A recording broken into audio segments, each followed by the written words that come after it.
শেরপুরের পুলিশ লাইনের সম্মুখে জোরপূর্বক জমি দখলের অভিযোগ। শেরপুর জেলার নকলা উপজেলার মোহাম্মদ হাসান 10% এবং মোহাম্মদ খুরশেদ আলমের 20% ভোগ দখলকৃত এবং হালসন পর্যন্ত খাজনা খারিজকৃত মোট 30% জমির বাউন্ডারি ওয়াল ভেঙে জবরদখল করে নিচ্ছে একই এলাকার মোহাম্মদ জালাল উদ্দিন সরকার, পিতা মৃত মঈনুদ্দিন পেরি, 3 মোহাম্মদ জামান মিয়া বয়স 35, পিতা জালাল সরকার সর্বসাং চক পাঠক, 4 আফজাল মাহমুদ শাহিন বয়স 45, পিতা সুলতান মাহমুদ সাং দুর্গা নারায়ণপুর, 5 মোহাম্মদ চান মিয়া, পিতা মৃত হজরত আলী সাং চক পাঠক, সর্ব থানা শেরপুর সদর, জেলা শেরপুরগড়।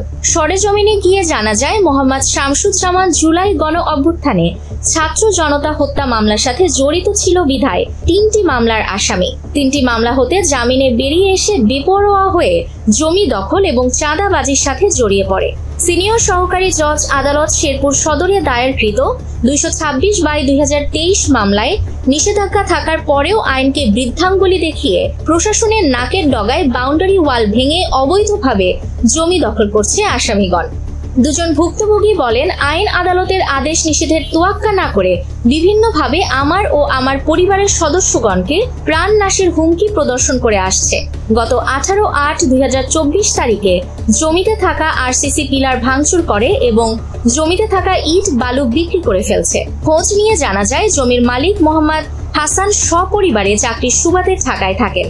তিনি বিভিন্ন সময় মোবাইল ফোনে বিবাদীগণের সাথে যোগাযোগ করে উক্তরূপ কর্মকাণ্ড বন্ধ করতে বললে পরিবারের সদস্যগণকে হত্যা করে লাশ গুম করে ফেলবে বলে হুমকি প্রদান করে আসামিগণ।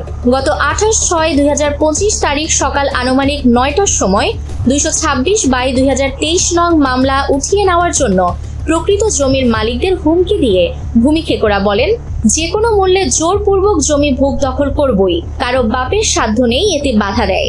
এ বিষয়ে শেরপুর সদর থানায় ভুক্তভোগী মোহাম্মদ হাসান গত 2/8/2025 তারিখে সাধারণ ডায়েরি করেন।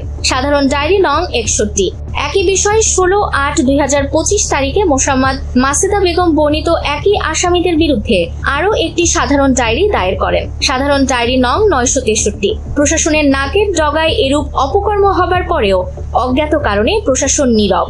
সচেতন মহল মনে করছে দেশে এখন মব কালচার বিরাজ করছে।